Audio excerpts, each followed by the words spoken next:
ఎప్పటి నుంచో ప్రకటిస్తారని భావిస్తున్న రైతు డ్వాక్రా రుణమాఫీల ఊసే మేనిఫెస్టోలో లేకపోవడం అందరినీ విస్మయానికి గురిచేస్తోంది.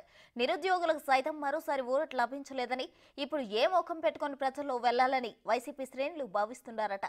గతంలో ఉన్న 2-3 పథకాలకు మాత్రమే పెంపు ఉండడం, ఉచిత బస్ స్కీమ్ పై సీఎం ఆలోచన చేయకపోవడం పట్ల షాక్ అవుతున్నారు. మేనిఫెస్టోలో ప్రధాన అంశాలు లేకపోవడంతో వైసీపీలో నేతల్లో ఆందోళన నెలకొంది. కొత్త పథకాలు, జనాలను ఆకర్షించే పథకాలు లేకపోవడంపై కూడా అయోమయం ఏర్పడింది. వైఎస్ఆర్సీపీ ఏదైతే ఉందో పార్టీ వాళ్ళు మేనిఫెస్టో విడుదల చేశారు.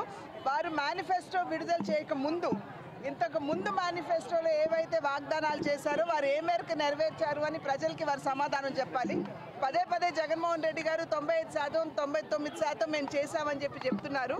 కానీ ఇవాళ కనుక మనం చూసినట్లయితే ఇళ్ళు ఏవైతే వాగ్దానం చేశారో పేదలకి, ఇంతకు ముందు నిర్మాణం జరిగినటువంటి 3.5 లక్షల ఇళ్ళు కూడా సరిగ్గా పేదలకు ఇవ్వలేనటువంటి పరిస్థితి ఉంది. ఇది సంపూర్ణంగా కేంద్ర సహకారంతో ఇక్కడ ఇళ్ల నిర్మాణం జరిగింది. కనుక ఆయన చేసింది ఏమిటి? అదేవిధంగా వారు ఏమన్నారు, రైతు భరోసా కింద ఇంతకుముందు మేము 13,500 ప్రతి ఎకరానికి ఇస్తానన్నారు. కానీ ఆయన ఇస్తున్నాడా? లేదు.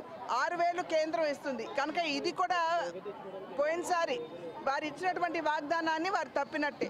కనుక ఇవన్నీ చూసినట్లయితే వారు ఒకదాని తర్వాత ఒకటి మేనిఫెస్టో, ఇంతకు ముందు మేనిఫెస్టో ఇచ్చినటువంటి వాగ్దానాలన్నీ కూడా వారు తప్పారు.